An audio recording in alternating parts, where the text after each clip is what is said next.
there, Lindsay here, the Frugal Crafter. Today for Sketchbook Sunday, we are going to draw succulents in color pencil. I drew this one with Derwent Lightfast pencils last week, and I got a lot of requests for it, but unfortunately I didn't record it. And then I had drawn the more flower-shaped one about 2 months ago in my sketchbook and didn't record it. And I got a lot of requests for both, so I thought I'd kind of combine these lessons together and share how to draw succulents.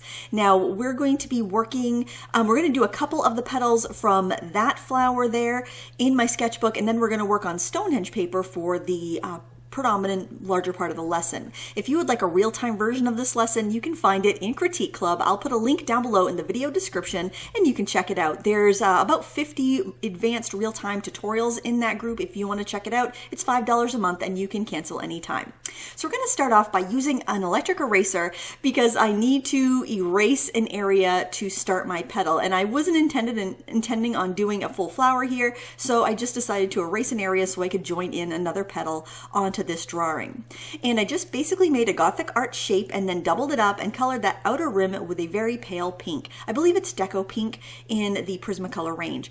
And then I did the inside with kind of a seafoam minty green color and added some shadow with a periwinkle-y type color. Now use whatever brand of pencils you have and colors that are similar to what I'm using. And then I added a magenta little tip to the top of that petal, and once you get that first layer down, you can start kind of building up and blending. Now I am sharpening with a handheld sharpener, and I find that if you get the sharpeners that are meant for sharpening eye pencils, it can be really handy for your Prismacolor pencils because they're also very soft. Now I'm blending with a little of that. It's called actually light sage green. I'm blending with a little bit of that, and then I'm adding in a little bit of cool gray 70%. And I like to use a cool gray because it avoids mud. Your cooler toned colors will generally be more transparent and clean and will be less muddy. And I'm adding a little more magenta in there because that's what I see in my reference. And I will try to remember to link up the reference photo. I downloaded it from Pexels, I believe, for this one. And I am blending the highlights out with white and even into some of the shadows too, because I had the gray a little darker than I needed. And now I'm adjusting with that periwinkle color.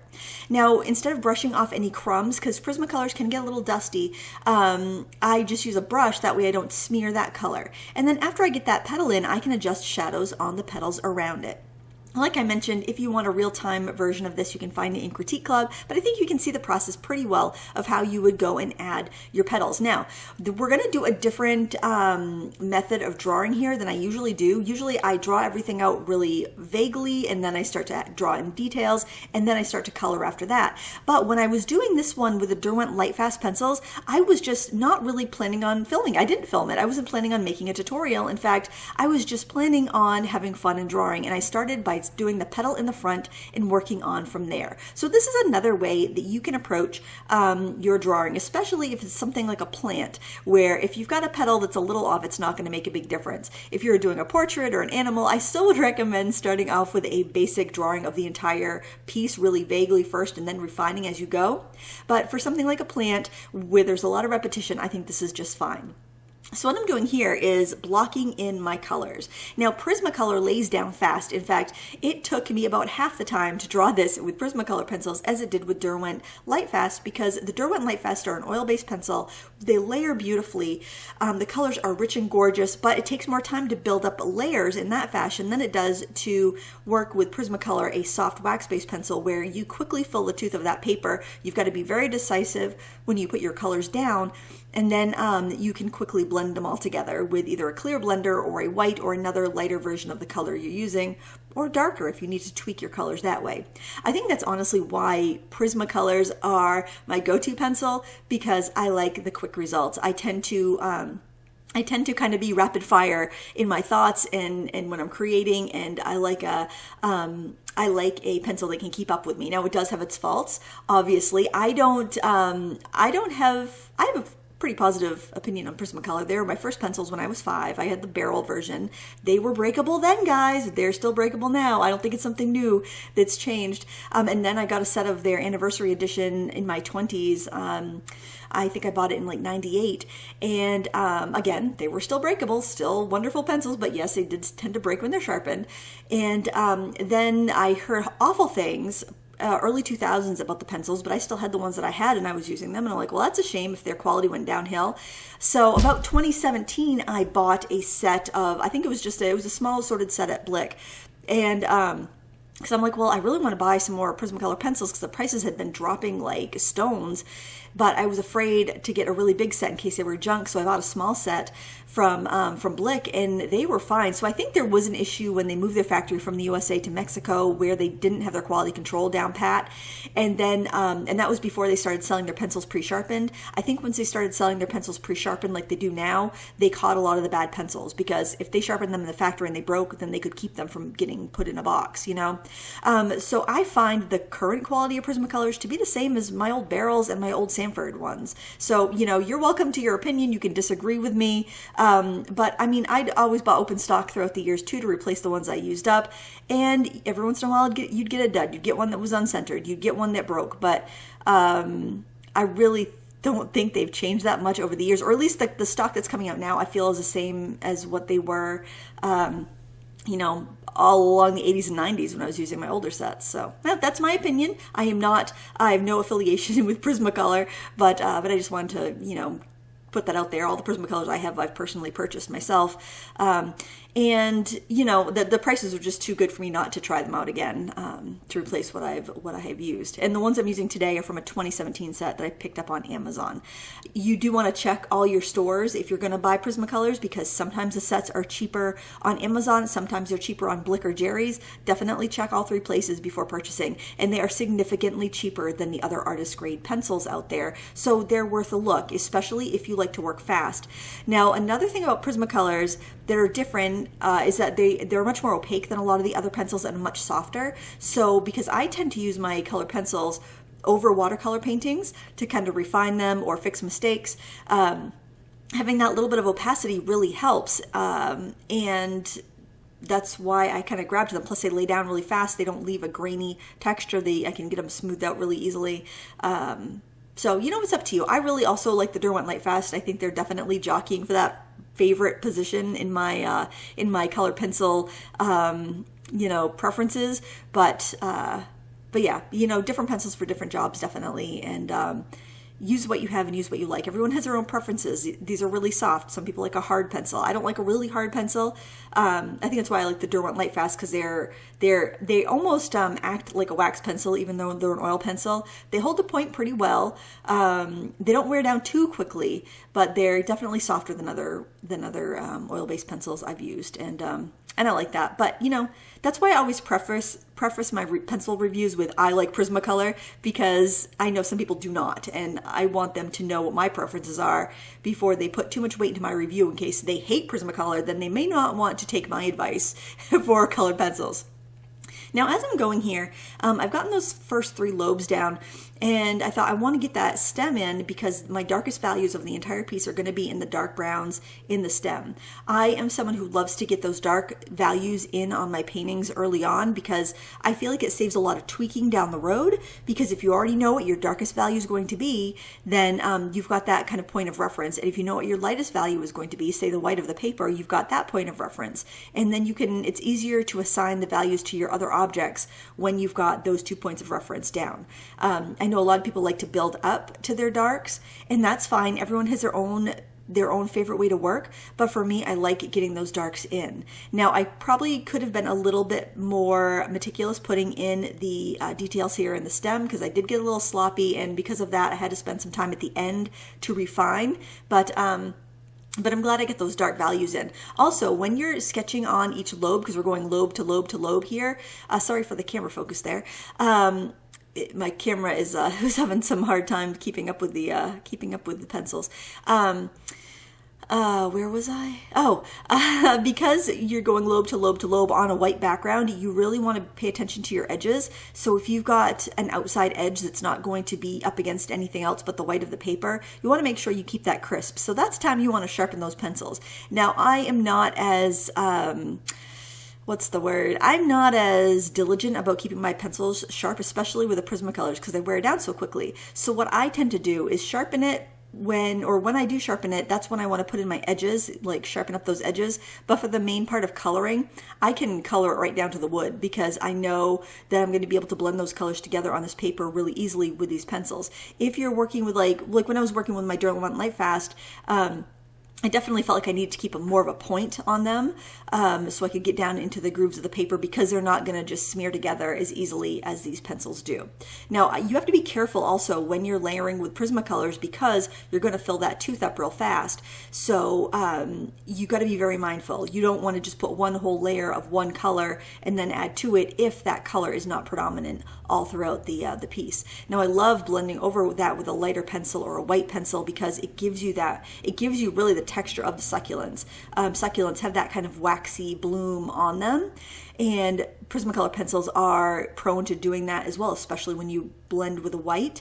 So I'm using that to its advantage. Now, if you get bloom, because that's one of the biggest complaints I hear people when they complain about Prismacolors, and I get very defensive when people complain about Prismacolors. I like Prismacolors, but there's a couple ways you can handle that. One way is to take a soft rag, a soft cloth or a tissue, and gently buff over the bloom areas. Now, the downside to that is you can end up getting a bit of a shiny spot there when you do that. It will look very glossy.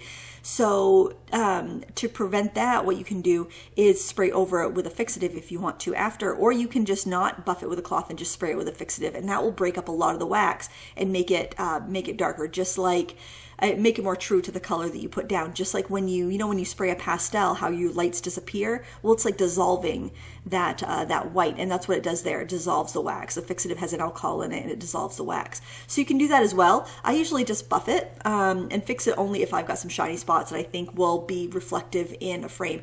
Usually it's not, though, because that's a thing. When you're doing color pencil work or any work on paper, you're liable to mat it and frame it under glass. And once you have that glass barrier, it takes down you're not going to get the reflection off of the pencil. Just like if you were to do a watercolor and use metallic watercolors, once you put that under glass, you're losing that metallic effect. Well, it works a positive way when you're doing color pencils because it reduces that glare that you might get from buffing off wax bloom. So I don't think it's a huge issue like other artists do, but let me also preface this with the fact that I don't do color pencils as my main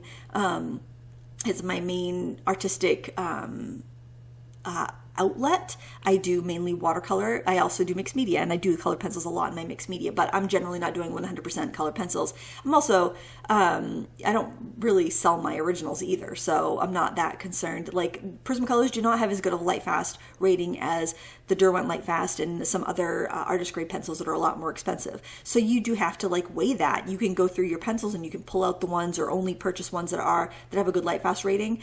There's a Color Pencil Society of America that publishes Lightfast ratings, and also I believe all these companies have done their independent, if they're an artist grade company, have done their independent research. So you can definitely find that information out there. I don't do my own Lightfast testing because I live in Maine and I don't get enough sun to make things fade. So if I'm hanging it up in my house, I really don't need to worry that much because we just don't get the direct sunlight up here that you would in other parts of the world. But it's definitely something to concern yourself with if you're going to be selling your original work. And because colored pencil work takes so long, generally, that's something you want to just keep in mind. Now, the electric eraser is also really good for cleaning up any smudges or marks that you have on the white background. So keep that in mind as you're working. Sorry for getting my head in there. As you can see, I've got my glasses on because I'm working. But I really like the electric eraser. I don't use it that much, but when I do use it, it is such a lifesaver. I think what I really like about the electric eraser is that I can approach a drawing a lot more freewheeling and spontaneously, meaning, well, if I need to add another lobe or I need to overlap, I can go in there with the eraser.